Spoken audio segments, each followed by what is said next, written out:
It's time for Gardening Inside Out, a live show offering you plant advice for any space in your life. Introducing your perennial hosts, David Bates and Josh Carey.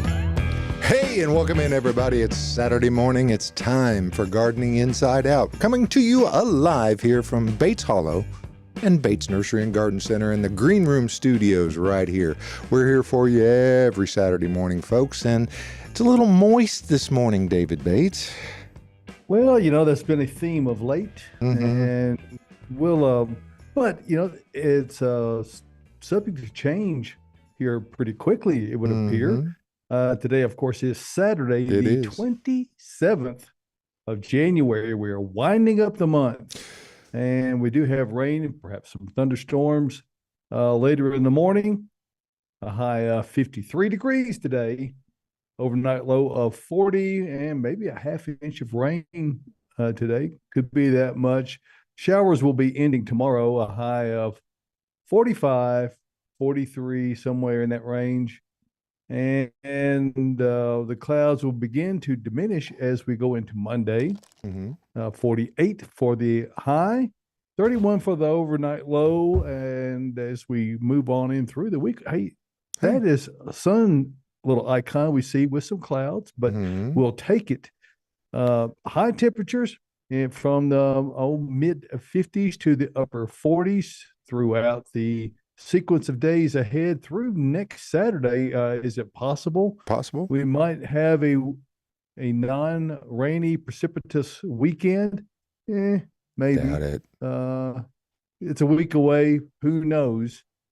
But one thing we do know, it's 47 degrees here at our Bates Nursery weather station, live from the green room. We're glad to see everyone in today. And we're going to enjoy this warmer trend we've had for the last week. We got to do a little something different last week. It's cool. And, broadcast from our separate locations, which seemed to work out pretty well. We did just so that everyone knows, we did do a little rehearsal run the week prior, so we at least got most of the dress rehearsal worked out. We actually had clothes on. Yeah. Yes, you're we right, did. Josh. And so we are glad to be here this morning. And as I understand it, we've got nearly 20 questions. Caroline, is that correct? That's so far. I mean, that's correct. Yeah, feel free to interact on the social media pages. We'll catch them as we can. By the way, I need to talk about all the participants here, in addition to Josh Carey. Good morning, Josh. Hello, David. Caroline Gant, Austin Lowen. Good morning, guys. And, of course, across the way there, Tyler Blankenship, capably producing us today, and we thank good morning Tyler for all of his the Tyler efforts. Cam there. You go. Okay, Colin, you got him. So thank you, Tyler, for that. Tyler Cam. So before we jump into the questions, are there things that you guys want to put out there just as clear the brain so that we can proceed with what's ahead of us? So what you got, guys? I'm just happy to be out of my house. And the snow is gone and the rain is here. Me too. Tyler, is my mic on? Uh-oh. Oh, no. There you go. Oh, no. Oh, one demerit. But we have gotten even more pottery out. We spent all day yesterday, since the weather was nice, getting more pottery out. Now we have really, really large terracotta with a really cool finish. So if that's something you're into, I think Austin could fit inside some of these pots. I know. Maybe Austin and like a small child, like two bodies could fit. It's a lot. They're very large, and I love terracotta for a lot of things. With a unique finish. There's like an antique wash. It's a little bit dusty. So everyone who was doing pottery, shout out to all the helpers we had yesterday. They were covered in just a layer of pottery dust, and then I leaf blowed the pottery. I don't know if I told you that. It got kind of wild, but it was fun and exciting. But yeah, pottery time. We're about to get 32 more pallets in. So now's the time to be coming in and checking out those pots. Well, particularly for those folks who have very specific needs, who are wanting a certain color, a certain range of sizes.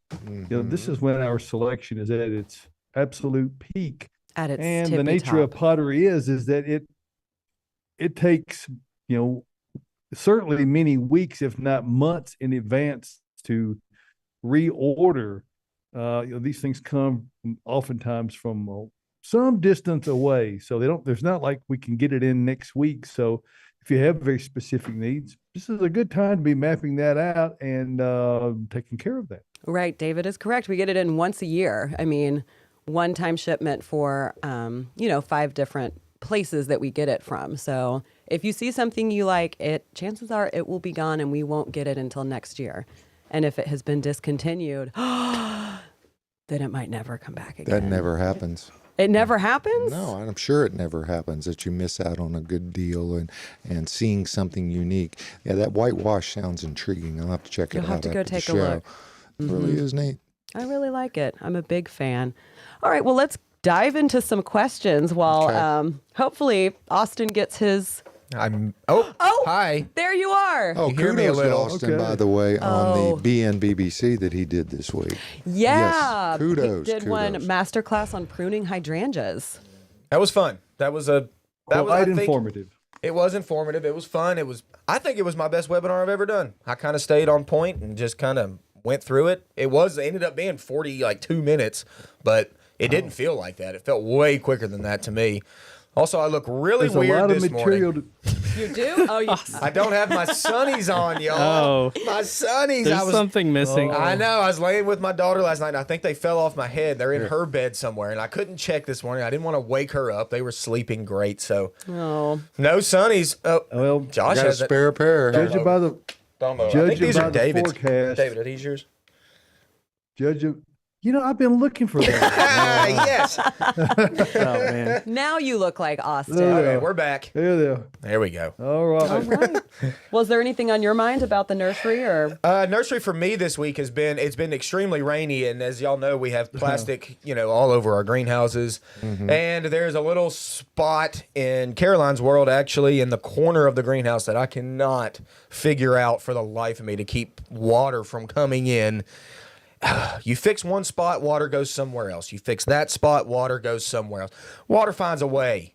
It finds a way in. It's horrible. So this week I've really been trying to fix a couple of those problem spots, and I've fixed some spots, but then I made some other spots worse. So it's still fresh on my brain. Yeah, to you'll try to figure fix it out. that. I'll You are try. kind of king of plastic around here. Well, kind You of. and Pedro, really. Yeah. Pedro's he's my jefe, is what I call him. Plastico jefe, Pedro. He's your king. You're He the is. princess of plastic. Okay. Okay. Go to questions. All right. Well, let's go ahead. We have quite a few today. I really enjoyed this one. This one actually came in a few days earlier. It says, I'm concerned that all the gloomy, cloudy, cold weather is going to take a toll on Austin's bright, shiny glow. Looking forward to confirmation Saturday on the show that he's still as glorious as a winter's joy camellia. Oh my God. So I think we can confirm word. that, especially now that he has his sunglasses on. Wow. He's here. It was a gloomy week, but hey, that gloom don't change me. Nothing can take down Austin's shine. The shine is on. The shine is on. And look, this week's coming up. Sunshine is going to be great next week. Come out and see me. Let's chat. Who are you? Who is this? It's a secret. I'm not going to give away our people fine. that are commenting. Well, thank you for those kind words. We could play a game where you guess, but we don't have time for that because we are going to move on into Crape myrtles. We got a few questions. Do I top Crape myrtle or can I just leave them to flush back out from the ground? Good question. Yes. Yeah, I mean, you can do it either way. I do recommend shortening crepe myrtles a little bit each year because if you just leave those sticks up, they don't bloom as good. They don't bloom as tight. So whenever you give them a little top, I'm not saying go super severe or anything, but shortening them a little bit and just taking and keeping those canes that you really want, the productive canes, and then like I said, shortening them a little bit, you'll get a bushier habit and you'll get a much tighter bloom set for next summer. So yeah, either way, but they will. And if you've got Natchez crepe myrtle like I've got, and even though they're under very high power lines, now I'm at the stage where we have to cut those every year to keep those out because the electric company has to keep those lines cleared, and it's If you don't cut them, they will getting cut them. into them. So and we prefer to do it because we do a little better job than they do. I mean, they got a lot to cut, so I'm not ragging on them by any means. Only a It's little just bit. part of But that 25 feet that those power lines up seemed like plenty of space 15 years ago, but Natchez crepe myrtle can get 30 feet tall. Wow. So that's the issue we're facing, is that we're having to cut them back nearly every year at this point. Mm-hmm. So it doesn't hurt them if you don't trim them, but if you've got space, height restrictions like I'm having to deal with, it pretty much forces you to. And the great thing about it is they flower on the new year wood, so you will not affect your blooming in an adverse way. Mm-mm. And there's probably some dead wood on there anyway. Oh yeah. Mm-hmm. Yeah. I want a Natchez crepe myrtle. Maybe one day this spring I'll get me one. That wood is surprisingly hard too. It's It is, and stupid it's hard. so Yeah. cool looking. Yeah. It The is a bark hard when they get one to mature. Yeah, that's a hard plant to cut. It'll wear your And saw it has out. that beautiful cinnamon exfoliating bark on it that really is attractive also. Yeah, I helped my mom prune hers after the freeze because she had a little bit of dieback up top, and that was fun and tricky. Shout out to Sherry Gant. Good morning. Hey, Cher. Hey, Cher. Hope you're watching. All right, my crepe myrtle branches have turned black with some white spots. Any idea what this is? Yes, it's probably leftover sooty mold from an aphid infestation from last year. So this is a very common thing. Last year it was really common. It happened all over the place. It also could be bark scale, crepe myrtle bark scale, which is another insect that leaves a honeydew that black sooty mold can kind of get on and live on. You got to clean it off is really the only way to do it. I mean, if you can... Anything you can prune to get rid of, like that if you need to do your pruning over the wintertime with your crepe myrtle, we can get rid of a lot of that by doing that. But any of the sticks that you leave up that you want to keep for next season, if they still have black sooty mold on them, you literally have to clean them off. I mean, there's no other way to really do it. A low pressure washer seems to be okay, or just going out there with some gloves and a towel, like an old rag, and wiping it off is honestly one of the best methods you can use. Like Scotch Brite Prad or something like that. Yeah, something that's got a little bit of grit to it. Yeah, a little bit of something to it. I got an old like shop towel, that I use for like all sorts of things. It's just old. I've been using it for years, and like it's almost like sandpaper. Yeah. And so getting something like that out there is helpful because it's aesthetically displeasing. Yeah, it doesn't sound like a good look. It's not. Black in the plant world's typically not good. Except when they're cool black stems, except when they're goth plants, which I love.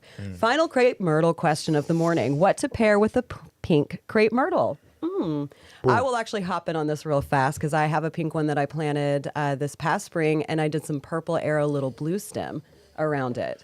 Okay. And the pink blooms with the purple flowers on the grass are really, really cute. Don't they normally have a darker foliage too? Mine does. Yes. Yeah. So Mine's like a light pink kind of lilac-y color. My crepe myrtle is. oh, some containers right around it too with some little color. You're all about containers with stuff. I'm on and the I pots. am too. Yeah. The pots in your landscape. I think too, what to pair with a pink blooming crepe myrtle, if you want something to go with the pink, like with its bloom, is that you need to pick a plant that is blooming at the same time. Okay, so a lot of times, like summer blooming hydrangeas bloom at the same time as crepe myrtles. So if you got a pink crepe myrtle, you throw some white hydrangeas beneath them, ringed up around it. That's a pretty good look too.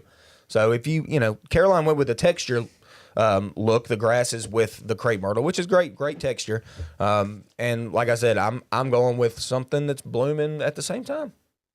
I like to stagger it a little bit. I also have one little, I can't remember what type of St. John's wort it is, but it's one of like the wine themed ones that we get from Monrovia. There's a lot of different like Merlots and Chardonnay names.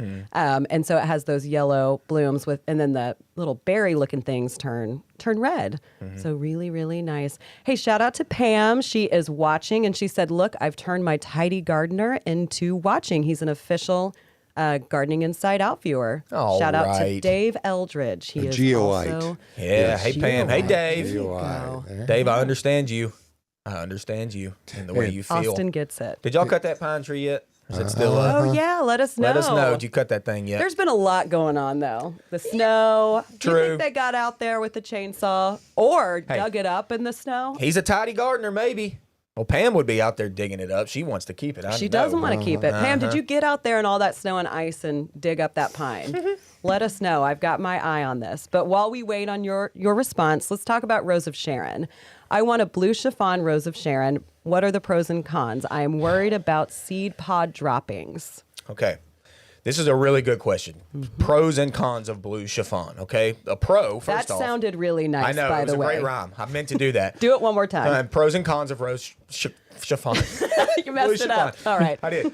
Okay, so pro. First off, it's a blue flower, and it actually is blue. Like it's not purple. We use purple. We use blue loosely around here because we want it to be blue, even though it's a little bit more purple than it is blue. But blue chiffon is actually like a light blue. So that's cool. First off, that's a cool pro.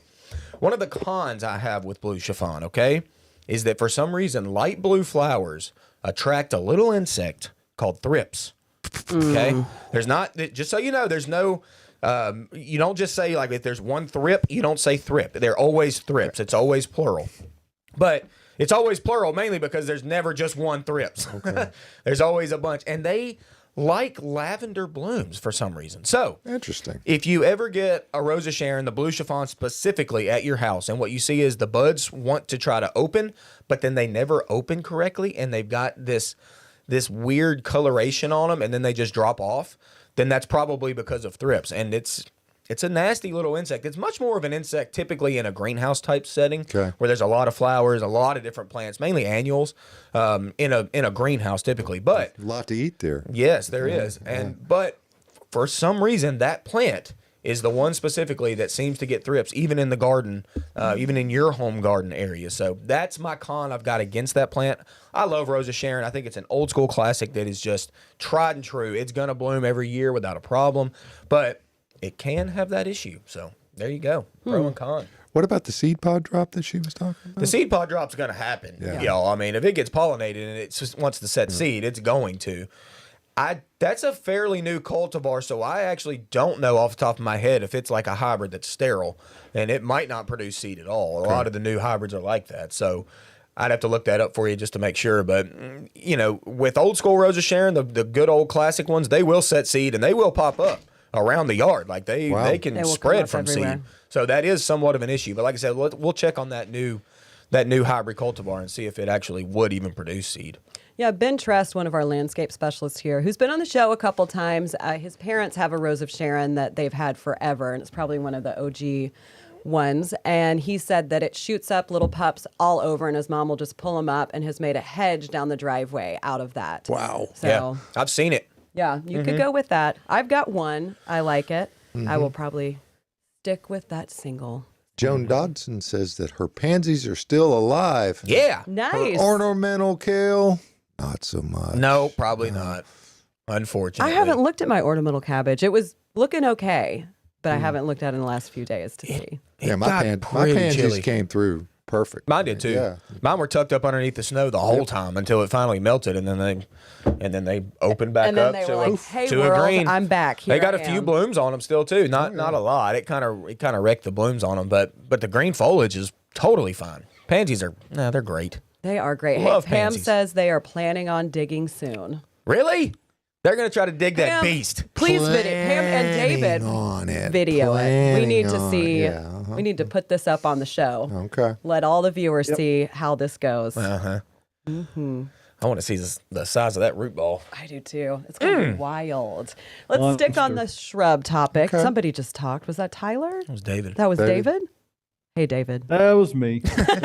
What you doing, I was gonna say you've been pretty quiet over there. I just said, well, I mean, there's been a lot of other talkers. I try not to, talk over the top of others. I'm sure I'll get my shot here Oh yeah. before it's all over with. Oh, a lot definitely. of questions today. Yes. So, large shrub or plant that does well in a container, part to full sun, and they don't want it flowering. I'd say Okay. there's a lot of options. First one that comes to mind is boxwood. Oh, of really. course it is. Well, I mean, boxwood's great in a pot. It's low maintenance. It's very drought resistant, and it doesn't throw a lot of blooms. Excuse me. So, I mean, I think boxwood's good. Plum yew. I like a good plum yew. Plum yew, I've done plum yew in pots for years. I don't have them right now, but one thing I love about them is I do the like the spreading Japanese plum yew, and it looks like kind of like a fern. So in the winter, I've got them on my porch on either side of my front door. And when everything's dead, when you don't have your, southern Boston ferns on your porch hanging or in big planters that are up, it does give that look. And I can go I feel like months without watering it. I wouldn't suggest doing that, but it gets little to no sunlight. It sits dry and it just, it brings me so much joy. I need to replace them. These cute little junipers right here might work too. Maybe.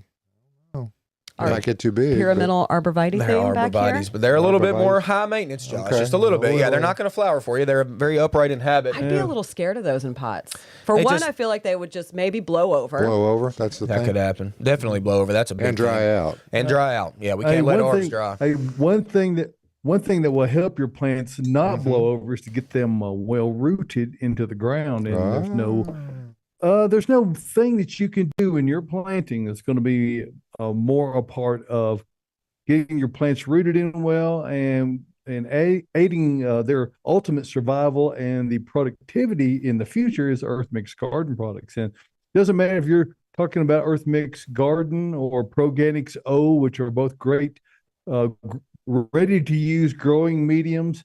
You might be thinking about indoor plants, and Caroline, of course, is a big advocate of Proganics I, and I wrote a little bit about that in my newsletter this week. So you might consider doing that as you're looking at some indoor plant considerations. If you're just doing planting for almost anything else outside, Earth Mix Landscape is the definitive choice, unless, of course, you're wanting to use some organic compost. Earth Mix Supernatural does a tremendous job. So it doesn't matter which product you choose. You're going to get optimal results. You're going to get soils that are 100% organic, and there's no peat in any of the Earth Mix garden products. So you don't get fungus gnats like you can get, and which are not particularly detrimental, but they are really pesty. They're just, they get in there and they get in your eyes and in your nose if you're in the, and so nobody likes those things. So if you don't want to ever have to deal with those, use Earth Mix garden products. Proganics I. Check out the entire line over at earthmix.net, where if you go to earthmix.net, you can click on the products. You can also find Earth Mix, and there are locations all over Middle Tennessee and Kentucky. Just there you go. We've zoomed into the map now. And if you go in further, there are a great many locations here in Middle Tennessee, but all across the state of Tennessee and Kentucky, and even into northern Alabama, you're going to find Earth Mix locations nearest you. Either zoom in to that specific location or put your address in the box in there, and it'll give you turn-by-turn directions to the location nearest you. And just remember this: success in gardening begins at the ground level when you use Earth Mix garden products. And we appreciate you giving us a moment to talk about that and help you in your gardening efforts. And Josh, what is it you like to say? The best inputs get the best output.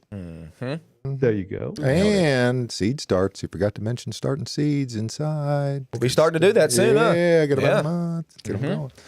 The spring is going to be here so soon. All right. Well, I think we've got our first of many questions I predict that's going to happen about this subject over the 2024 season. Wendy Grubbs is wondering about. She's been reading about an impending cicada invasion. How? Oh yeah, We were talking about that the other day. Yes. How will The this double impact? brood. Yeah, buddy. How will this impact new trees? And we planted last year other plants. Special prep should be doing anything particularly protect everything. Wow. Well, there's This I've been through one of these doubles before, and it's I was a little spooky. Didn't we get one in like the early 2000s? The babies Was that were, when that my one girls was? were little. Yeah. I had a corgi that loved to eat them. So I mean, that's Dogs seem to love them. and they are a good source of natural nutrition for wildlife, but they do lay eggs, and that's the damage that occurs as a result. And there's not one thing you can do to prevent that. You can. There's just way too many of them. It's the law of large numbers, and they got large numbers, particularly when you have the 13-year brood and the 17-year brood emerging at the same time, which I don't think this has occurred before. If my research is correct, that only happens about once every 268 years. well. When they actually fall directly on top of each other. So the 17. I don't know what that produces. I don't know what that produces if they're able to interbreed or I don't know. Well, the 17 but year. there are. Yeah. Well, I don't know if they. All I know is that I don't. It doesn't look like that they overlap in our area here in Middle Tennessee. It looks like that there are overlap areas a bit further north and east. We're going to get one, and pretty much everyone in the eastern U.S. is going to be affected by them this year. And there's going to be a lot of, what did you say? Because it's quite loud. Oh yeah. Oh, it's loud. You're sitting inside and you feel like the furniture is shaking. It gets so bad sometimes. One time when I was in college and I was working at the organic vegetable farm at MTSU, and I was out weed eating during a really bad cicada year, and we had a ton, and I was running that weed eater, and those cicadas came to me, and I looked like a cicada man. I was from head to toe. I was just running that weed eater, shaking, and they love that noise and that vibration, and they came to me. And it was like a movie. I was at the end of it. I turned the weed eater off, and I just shook them all off, and they all flew away. But it was wild. But David, they just pierce the bark of some of these trees, and that's where they don't really eat the tree, right? They just lay eggs underneath the surface with their ovipositor. They're able to inject their eggs under the bark, and what will happen is you'll see a swelling that will occur under the bark that will be as these eggs grow and mature, and then they'll emerge. Now, what it can damage can occur on things like Japanese maples where you have smaller stems, and it's just where their target is typically. Sometimes it can create a wound, a weak spot there. It'll callus up, and these will flag off and break. It may disfigure the look of it somewhat, but it will not kill the tree. It's just one of those things that we have to endure every 13 or 17 years or some multiple thereof. David, do you think bagging the tree with some, like if it's small enough, it's a smaller Japanese maple, would help? Possibly. Just curious. And you can. Some of them they emerge from the ground. Yeah. They all emerge from the ground, so you may be trapping them inside rather than trapping them outside. So it's really hard to protect against them due to the billions, if not trillions of them. I have no idea how many there are, but on years when we have had particularly incredible production of them, the worst thing you can do if you're trying to avoid them is operate any kind of equipment, a push mower or a weed eater. So I predict that I'll need to break out my little attire that I have done in years past, and we'll probably have those available for folks if you want them. It's a little mesh type of hat and like a Tyvek suit. You can make your own, and that way, if you want to make sure that you're not mistaken as a tree, you can at least keep them directly off it. And it makes such a fashion statement as well. It really does. Oh, beautiful. Beautiful. I bet. All right, flared Tyvek pants. Come on. Let's get to some more questions, y'all. We got so many. We got a bunch. All right, I'm not sure about this one. My juniper spruce, is that a thing? A juniper spruce? Okay, I was like, maybe there's something I don't know about. Well, it's juniper or spruce has recently been eaten by the deer. It was approximately 3 foot tall. Will it come back? Yes, it will. Now, I don't know if it's a juniper or a spruce. A spruce is a lot slower than a juniper. A juniper will really respond very quickly. I don't know if you planted it or if it just popped. If it popped up, then it was probably just a juniper. If it's something you planted, I guess it could technically be a spruce. But that's plants have to be able to respond from that, y'all. Deer, animals, everything happens. So if it does get topped or if it gets a chunk missing out of it, come spring, you're going to see a reflush out of that. I mean, plants, if they get cut, they don't just die. I mean, nature would not work if that was the case. So, just stick it out. It's going to look rough until spring, though, okay? Don't expect a flush anytime soon. But once, late March into April and things start to grow and come around, you'll see a reflush. Yeah, a lot of plants, it's crazy how they respond differently. Like my yucca, thought I killed it, but all I did when I took that big yucca plant up was just all the pups. All those little babies come up all over my bed. But while we're on the pruning topic, we got a question that asks, can I prune pilea? So this is probably Chinese money plant that you're talking about. There's also aluminum plant. There's a lot of different plants within. There's a ton of pilea out there. Pilea, yeah. There are, but yes, I would say every single one responds well to being cut. And if you're talking about Chinese money plant, which that one is more typical than any of the others, yeah, you can cut it back. They do tend to get really leggy. They'll kind of climb up stuff. They'll drape over things. And if you cut it back, for one, it's going to promote all those pups that come up in the soil to get even stronger and even bigger, thus promoting a bushier plant. But then from that cutting, you'll also get new growth. So yes, you can absolutely cut that. They respond well. And I think they need to be cut because they get out of control so fast. Those grow like weeds. Yeah, they get leggy. Do you have one? I used to. I had a tree form one that was literally getting like that tall.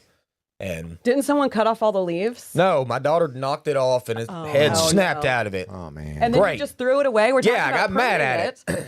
No, I got mad at it. So you just threw The pot broke. It was a whole thing. Wow. I threw it in the woods. He's still mad Threw it in to the this woods. I'm day. so Still mad. Sounds like you need another one. No, Where can I get one? I don't know. I don't know. Oh, wow. We might have some here at Bates Nursery and Garden Center. Listen, the houseplant area is thriving right now. It's looking good in there. Rainy day, come out, shop for some houseplants, get something to brighten up your. I just recently learned of a moonshine ficus. Oh, that's a cool one. I got one from, shout out to Oasis, one of our customers here. She got me one probably about 6 months ago before they became more available. But it's a gorgeous variegated, it's like what it looks like a snowfall on a ficus leaf. It has the leaf like a rubber tree. So like that very common dark purple leaf, but it's white and green. And it does have like a little bit of orangey red with the new growth when it comes out.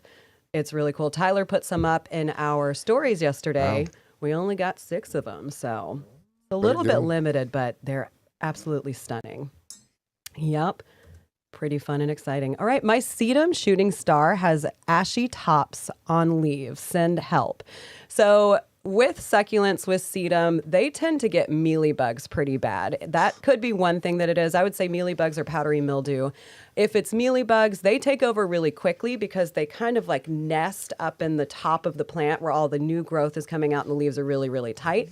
And you won't notice it until all of a sudden it looks like there's white powder or cotton candy or something all over the top of this plant. So if that is what it is, I would suggest just cutting that plant. You can try to treat it, but those bugs get into the crevices and it gets really, really hard. If you do want to treat it instead of cutting it, I would recommend diluted rubbing alcohol. Neem oil tends to kind of stain the leaves in a way. If you get the neem oil on and it's too thick and then it gets hot or it gets sun, you'll get spots on your leaves. And sometimes it'll kill off some of the leaves. And it's just really just specific to succulents that'll happen. So rubbing alcohol on a Q-tip really handles it, but just cutting it back. Just cut it back, throw out that top cutting, and then you can spot treat the stem of the plant to see if, see if there's any other mealy bugs down at the base. You said dilute?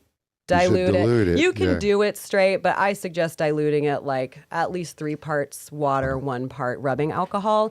Or again, it could be powdery mildew. They can get that as well. Same thing, just top it. That's pretty easy to take care of. And like we were talking about with pruning stuff, with succulents, it's the same thing. We did a little video in our No Down a couple weeks ago. You take that cutting. If it is pest or some kind of something that's on the plant, just toss it. You don't want to keep that.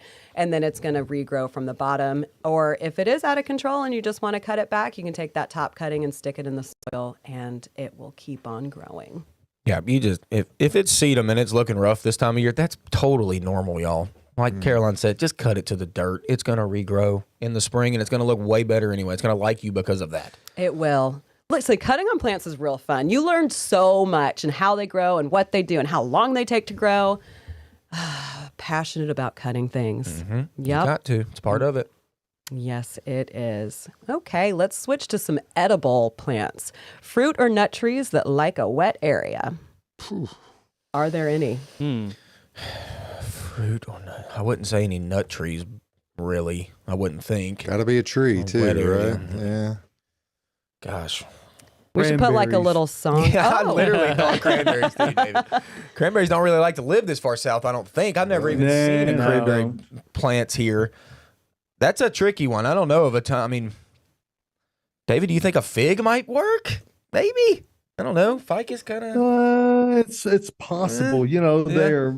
they're very rapid growers, and if you're having enough sun, even if it is a little on the damp side, it probably can handle it.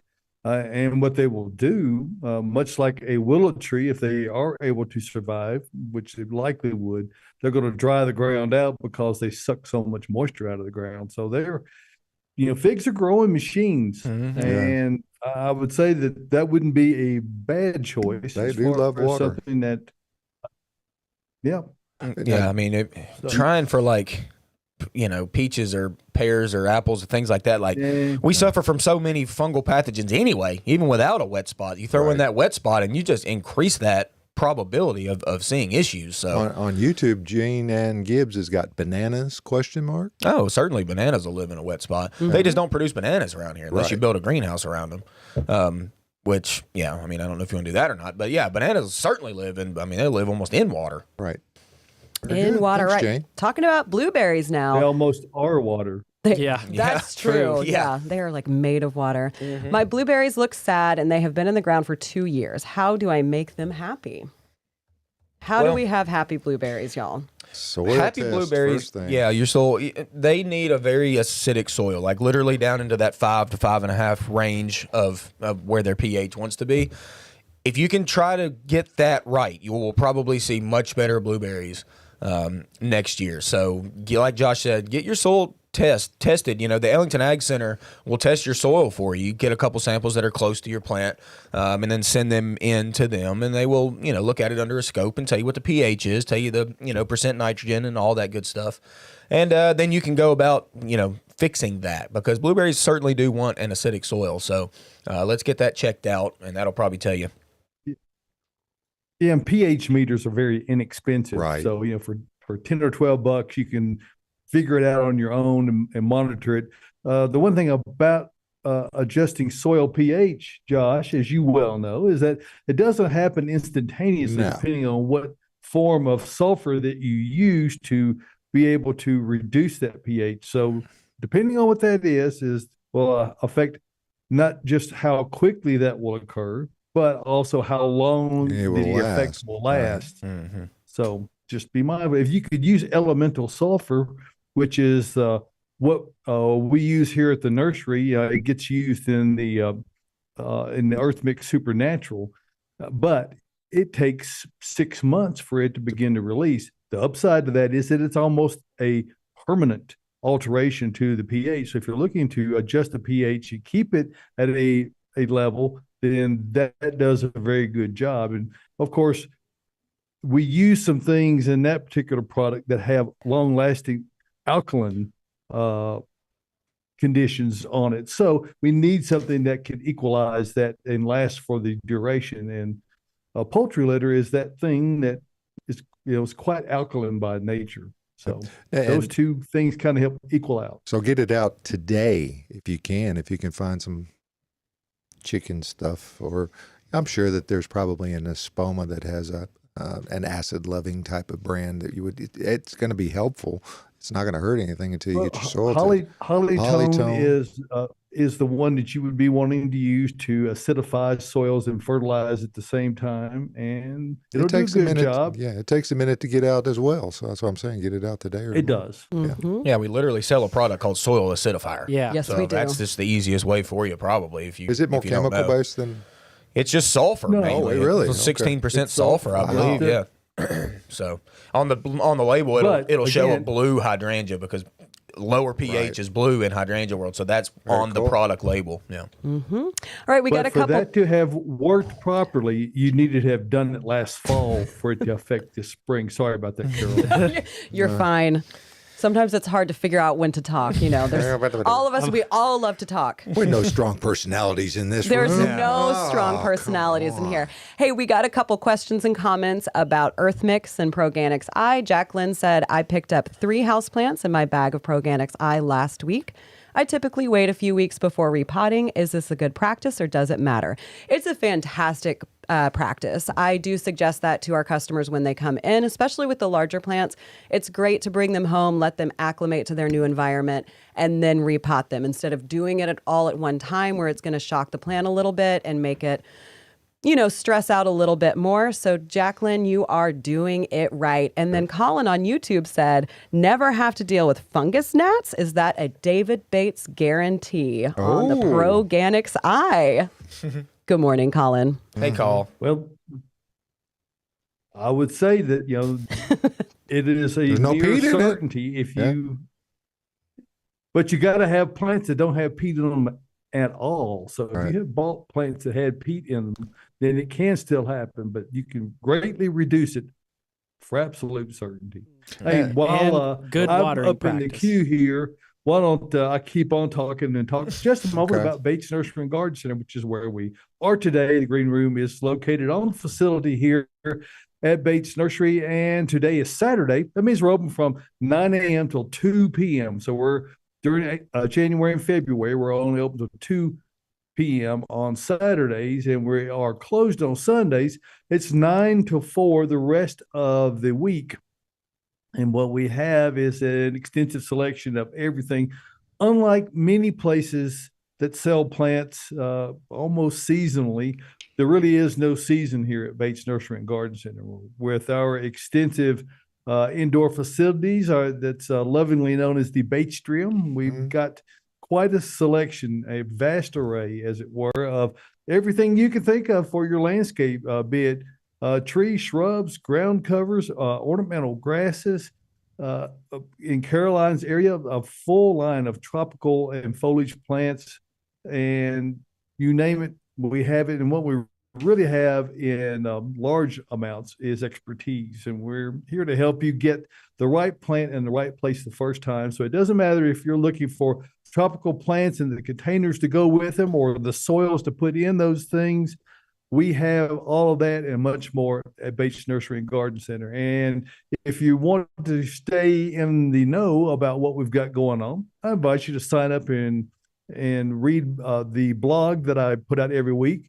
And this past year, actually, we're voted by the readers of the Nashville Scene as the best local blog after finishing second for 2 years in a row. So we appreciate people thinking of us there. If you go over just down the website page there, you can sign up right here, and you got to click that says you agreed to receive it. Otherwise, you won't receive it. So check that out. And if you decide at some point you don't want to receive it, well, you can just unsubscribe. So we don't share your information with anyone or anything. So come see us, Bates Nursery and Garden Center, beautifying Nashville since 1932. And quick math says that is 92 years since 1932. 100 minus 8 years. Yes. Tyler doing math Yes, over there. that's how the math. But not on the Tyler That's cam. First engineering it, too. I'm not going to Tyler Cam away from the Bates ad. That's a good So point. anyway, too important. come out and see us. We're conveniently located 1 mile north, Briley Parkway, exit 19 on Whites Creek Pike. Just minutes from Rivergate, Opry Mills, Nashville West, downtown Nashville. And I promise you this, no matter where you're coming from, it's worth the drive from anywhere. Come see us, Bates Nursery and Garden Center. So thank you for that. And now we're back to the questions. Back to the questions. Hey, y'all, we go got ahead.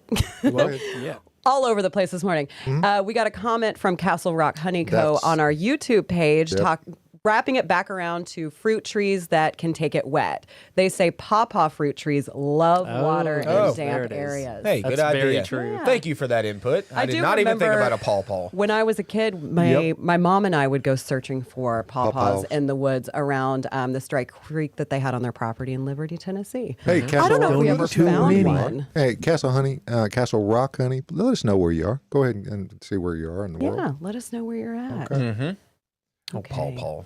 I got one over here from Patrick Hale. He says, we've planted 250 saplings with 800 to go. We plan to use potassium for root growth. Is it too early to apply or wait until spring?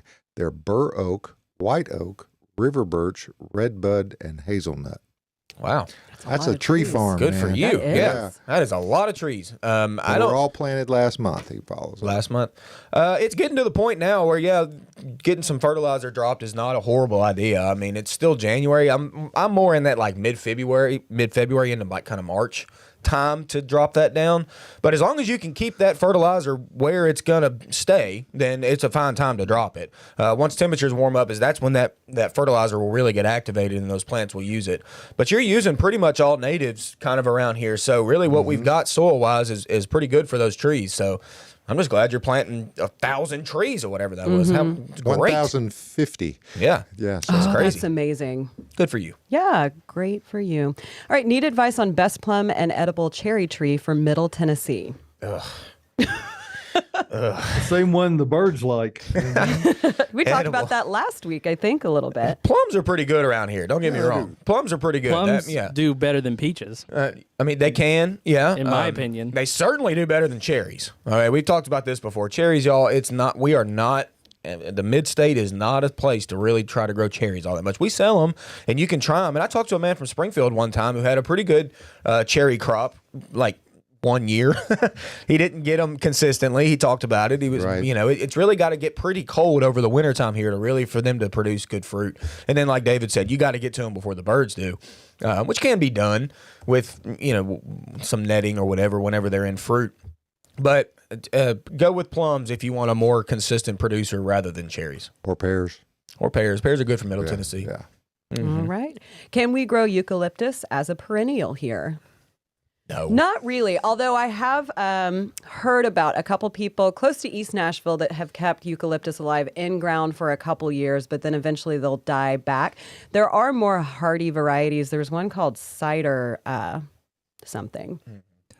Cider drink. No, it's not. It might be like cider burn. I can't quite remember. And they do say it goes down to zone 7. But again, that's pretty iffy. I would say the last couple winters we had, it probably would have That's taken why it we out. don't have any Well, koalas around here. Right. Just- If only. I mean, I think another big problem too, like, the cold may not necessarily be all that of an issue, but the wet, like we talked about with lavender, rosemary, those things that just do not like wet feet over our wintertime, that's usually the rough thing because, eucalyptus is like a weedy, shrubby feller out in Australia, where it's really dry and arid. What you saying, mate? Yeah. Okay. Not here. Good, Josh. But, if you're like a lot of things will surprise you. They will look rough over the wintertime, okay? You can clear cut that to the ground and watch things regrow from the roots. And that can certainly happen with eucalyptus. It's just not consistent. So. I love eucalyptus. I've got some in pots. They're obviously dead, but they still look pretty great right now. They looked cute with the snow on them. I still have my hardy one planted in Your the ground. glacier? Yes. Did it survive? Yeah, so that's another far hardy as I- variety, but that one's really hard to come by. I'm gonna see if Tyler You're really can. talking to David. I'm gonna see if I can keep it alive. I'll see if it like comes back to life because right now the color is like this brownish off color, and I don't know if that means dead or if that means that it's just kind of gone dormant. But Yeah. it has survived in the ground since last spring. Good. So Your, Keep us in your know when mom I'll has show one up. on her porch, right? Hers might In a have pot? died. Okay. I'll check. Surely and let us know. I'll verify. She's not at home right now. Okay. Oh. I love eucalyptus. I grow it every year. I cut it back. I bring it in from the winter in vases, and then I let it dry out. I mean, even if it doesn't survive here through the winter, it just brings you so much joy and beauty throughout those cold weather. Spectacular. Really, really good for a mixed container. Yep. Yes. The texture and the color is nice, bounced off other colors. That Austin, silvery And I- the scent. I hate to keep on this subject, but maybe I don't. I went to the Biltmore recently, and they had a huge eucalyptus growing outside. What's that all about? Do you think that they literally transplanted it, or Places like that certainly use like big annuals annually. Like Cheekwood does the same thing. Like Right. they'll, they just replant every year. And the Biltmore, I think's got enough money to do that year after Probably. year. So They were it's growing possible. orange trees there. So I mean, that's the thing. Yeah. They got a great greenhouse. I mean, was it in a protected area as well? Because there's No. lots of walls and stuff. well, I mean, it was in that main greenhouse garden area that they have. The courtyard that leads up to the conservatory. Yeah. It's like on the left side, and it was huge. I mean, it had to have been like 6 or 7 feet tall. Wow. And I guess when we went, it was probably summer, like June, July. So it didn't seem like it had been that long. It seemed so. I don't know if they cover it or if they dig it up and put it in another greenhouse. It could, yeah. It could. I tried to do that one year. I'm going to hop on real fast. I got a little 4P eucalyptus that we get in. We put it with our herbs and such in the spring and summer. And I got one, put it in the ground. I showed you a picture, and I feel like if I hadn't shown you a picture, you wouldn't believe me. But it got at least 8 feet tall. So I was about to say, in they're the quick. ground. And it was just, I mean, it was pretty much one single stem that shot up. It looked like a tiny tree. It was amazing. And I was like, I'm sure it's not going to overwinter outside, so I'm going to dig it up and bring it in. It died that night. I mean, I woke up in the morning and it was full alive. Just it was killed it, thriving. right? And all of the little leaves had fallen off. There was still some left. I touched it and they just dropped. So, Wow. Cool. yeah. Cool beans. You should have just Real left cool. it. Well, I do have eucalyptus in pots right now that I'm kind of seeing how they do. But I wanted to see what would happen if I brought it inside. Yeah. All right, let's talk about privacy now. Is trumpet vine good for privacy? I mean, during the growing season, I guess. I mean, that one drops its leaves in the winter. Yeah. Yeah, that one drops dormant. I mean, There's one that looks like trumpet vine, and I feel like people get it confused a lot. Crossvine. And it has the same type. It's not as orange, or at least the one I have isn't as orange, but mine holds its leaves through the winter. I actually have it on my porch on a trellis for some privacy right by a swing. And I absolutely love it. In the spring, it looks like a cascade of like burnt orange flowers just spilling everywhere. So that's an option. And it's a native, which, I think they both are, but crossvine definitely is. And aggressive native. Yes, An they aggressive to native vine. as far as growing. I mean, are you talking about trumpet vine is aggressive or? Trumpet vine is aggressive compared to cross vine. Yeah, crossvine doesn't shoot off runners, or at least I've never had that Climb problem. trees. It grows really fast, but it's very easy to control. You can cut it back, it'll come back from the ground, but it won't just spread all over. So that's a good option, better for privacy, especially throughout the entire year. Oh, it's one of my favorites. Also, Ben Trest, another shout out. He's the one that got me into it. He had a full wall of it at his old house. I'm like, let's talk about grass, guys. We got to bring it up every week. Any tips for keeping Bermuda grass at bay in flower beds? Full on assault. yeah. And even It's still. impossible. Physical. You can only hope to contain it. You can't eliminate it. It's very hard to 100% eliminate. Yep. I've never been able to. It grows under everything. Yeah. Under concrete walls. It goes under and comes up. It's Under, over, Under, around. over, around. Slides. It just appears. Yep. And It's magic. In if a you have bad your lawn way. cut by a service, you will come from the neighbors. It will go to the neighbors as well. So it will bring it on. yeah. I wish I had a better answer. I just don't. Yeah, chemical barriers, but the only thing that's ever even come close to working for me, and that's in combination with the good string trimmer skills. yeah. Yeah. You run the vertical. And stay after it. Yes. Yeah. Stay after it. That's the biggest key. If you're insane, do you think that scraping the topsoil, getting a sod cutter No, would get rid of it, I don't think so. or smothering? I mean, it might be your best I bet. have smothered, I have scraped, I've pulled everything out and even gone further out when I make new beds, which I do all the time. And I keep trying different methods. Nothing like that has worked for me. And I don't use chemicals, so just hands. Full shade does The pretty well. rhizomes Full are shade. pretty- That's Yes, you can true. shade it out. Yeah, shade out that Bermuda. Shade the Bermuda on out. Let's talk about sloped areas. Narrow sloped area that gets a lot of sun in the spring, dwarf mondo grass couldn't take it. Nah. You didn't don't really like like that. No. Creeping phlox would take that just fine. Oh, that's a great one. I mean, there's. I was talking to Julie. Hey, shout out to Julie Patterson. She had 30 years. 30 years. She has worked here at Bates Nursery, and I know David, you talked to her that morning. The day did. that she was hired, which I thought was odd. She was hired in January, which is not typically the time that you hire people at a garden center, but that was interesting. She orders all of our plants. She's fantastic. She's kind of our mama bear around here. Yes, she Love is. her. 30 years she's worked here. That's incredible. People that typically work here for a long time, and that's something to be said for Mr. Bates over there. So cool stuff. But anyway, she was showing Well, me. Go ahead. I'm one of David. those people. I'm one of those people that's worked here a long time. Yeah. You know. You've been here for a little bit. David's what you call a lifer. Yeah, a minute. Yeah. Only twice as long as Julie, but who's counting? Yeah, that's right. Let's get back. Creep and fly. The reason I thought about Julie is because she showed me some really cool varieties that are coming out, some really vivid kind of colors that are coming, some new pink varieties, blue colors. So if you don't know creep and phlox, it's an old school perennial, been around forever, but it does good on a slope. It's great in full sun. It's kind of a slow creeper. It's not something that's just going to take off. It takes a minute, yeah. It takes a minute, but once it's there, it is there for life, and it's an excellent little ground cover for a slope. So that's my choice on that. It almost stays evergreen. It pretty much stays up. Yeah.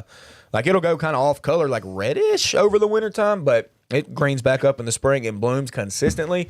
No problem with it blooming. It's coming back every year. So try that. Plus they're cheap. You know, you can put them in real cheap. So do that. Do that.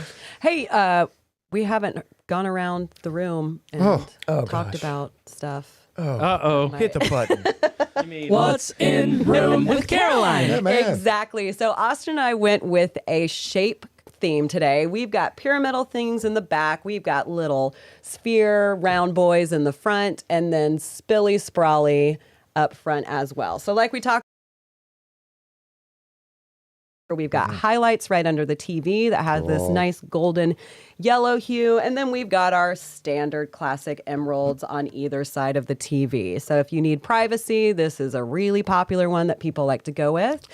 And down in front, I feel like everyone at this point will know what these are who have been watching the show. Josh, do you know?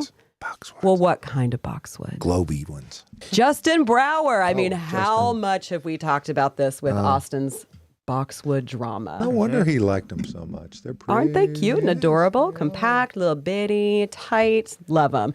God bless you. Uh-oh, they usually come in groups, so. Oh, no. It's going to be a sneeze attack. And then down in front, we've got our little spillers, not down all the way in front, but we've got some sedges over here that will spill over pots onto the ground, what have you. And then on the floor, you can't see it right now, but if we pan out to a full view, we've got Green Beauty. Yep. Oh, I'm getting so good at boxwoods. Green Beauty boxwood right down there. It's so tight. Look at those little leaves. It is starting to flush. It's got some new growth that's pretty green right Moderate up top. grower, 4 to 6 feet tall and wide. That's a pretty bush. Yep. Yeah, they get big. They get bigger, big kind of quick, too. Yeah. We love boxwoods. Well, Caroline had mentioned the new growth on those. Those came in on a Monrovia truck at the end of December, and they came in flush like that, like with brand new growth. We kept them in our greenhouse, our batrium that we call, and we, during the coldest of cold, like new growth like that on boxwood is certainly getting whacked with any cold temperatures, okay? Like for sure. It is so tender. But in our greenhouses, even at what was -10 or something here, wind chill at one point, no damage on those fresh leaves. So that's pretty cool. Thanks for the snow that happened on top of the greenhouses. That insulated us a little, but it's pretty interesting to me that we didn't see hardly any damage on that newest of new growth. All the plants and house plants too held out pretty strong. I mean, with how cold it got, the temperatures did dip a little bit in there, but they stayed strong. All right, so Castle Rock Honeyco says, I'm in Chattanooga, Tennessee. Love your show and your nursery. All right. I love Chattanooga. I do too. That's a pretty part of the world. It is a pretty part of the world. You are right. David, you're so quiet over there still. We haven't heard much of you. I feel like I'm talking over the top of others. We've got a lot of loquacious individuals on our cast here, so It's easy for you to say. I try to jump in where I can, and there hasn't been a lot of opportunities today. I think everyone has missed being in the green room last week. And I did. trying to make up for lost time. Yeah, I liked the Zoom broadcast, but it just wasn't the same. Well, maybe you could talk a little bit about lilacs. I don't know. What varieties of common or French lilac does best in our area? All right. I have one lilac. It does okay. That's the thing. They do okay here, and that's whether you're talking common or French. Really, the French lilacs come from common lilacs. It's just French hybridizers made some new ones or whatever. And there's new ones. There's one, what is it? Bloomerang? No, that's something else. Bloomerang is cool. Is that a lilac? No, I can't remember. They should call them powdery mildew. Because That's the main issue with Nice. lilacs. They are a powdery mildew magnet. They really are, especially here. Up north, it's not near as bad, and they live way up north, way better than they do. Like, we're kind of the line where lilac wants to kind of stop growing. And this is another one, just like I was talking about with cherry trees. It has to get cold enough over the wintertime for lilacs to really produce nice blooms in the spring. But some of the newer varieties that are like a reblooming type of lilac, those seem to do pretty good here. They're just little shrubby guys, but they typically do okay. Like Caroline said, very okay. Okay. Yeah. Okay. Mine never really looks that great. I love lilacs. I know that they're not super happy here. I've heard the But I still Korean try. ones do better. Yeah. That's Eh. it. Yeah. All right. Final question of the morning. Okay. What perennials have good foliage to cut for flower arranging? Foliage for flower arranging. You know, one of my favorites that I did a couple years ago was Sun King Aurelia. Oh, I remember that. That looked so. Did it hold up for a pretty long time? It did hold up for a pretty long time, and I paired it with some caladium leaves. I did a foliage arrangement, which was really cool. But that Sun King Aurelia, first off, is an excellent plant. It was the perennial plant of 2020, I believe. Okay. It's a shade-loving plant that gets golden, and I mean golden, and it's a growing champ. Gets big quickly, very large. Give it space, but for that shady area, it really brightens it up, and it's got excellent foliage for cut arrangements. What about pussy willow? Yeah, that one does that's great, great. and that Especially one will this root time and of year. last for a really long time. I mean, there's a lot out there. I noticed one yesterday, actually, at a little Really? cutting garden up the road on Old Hickory. A lady Yeah. that shops with us, hers was blooming, or it was showing its white. Oh, you know. I bet mine is, but mine's on the bottom of a slope. I got to walk all the way down that hill to see it. You got nothing else to do today. Yeah. That's true. have Yeah, to when I walk. get home. But then I have to walk back up it. If I What go a- down, you have to walk back up. What about ferns, y'all? Ferns have excellent texture. Hey, there's an arborvitae fern in the greenhouse right now that's been Yes. catching Really my cool looking. attention. Yeah, they're bronzy, just like an arborvitae does, but it's a fern. I actually saw this at a guest house not too long ago. Then I went to tour her little garden. She had arborvitae fern in the bed, and it looked fantastic. Stays up in evergreen, it bronzes out a little, but it's this flat little sprawly fern feller. It's pretty cool. Pretty cool. We got Pretty some neat nice stuff. ones right now. Very, very cool. Sorry, y'all. We've are gone over nice. time. No! But we got As all the long as we want questions in. to. Sure we do. Hey, we appreciate everybody sending your questions. You can do that on multiple social media platforms as well as interacting alive with the show every Saturday morning at 8 o'clock here from Bates Nursery and Garden Center in the green room. Hey, folks, it's fun. We enjoy doing it for you. We Come hope you see us. enjoy it. Yes, please come out to the nursery. You got to get out here before 2 because they're going home today and they're not going to be Yep. open tomorrow. But you can walk from one end of Bates Hollow Gate Springs Mall from the front to the back and not get wet, and it's worth the drive from anywhere, folks. Hey, for the entire Gardening Inside Out crew, we'll see you right here next Saturday morning.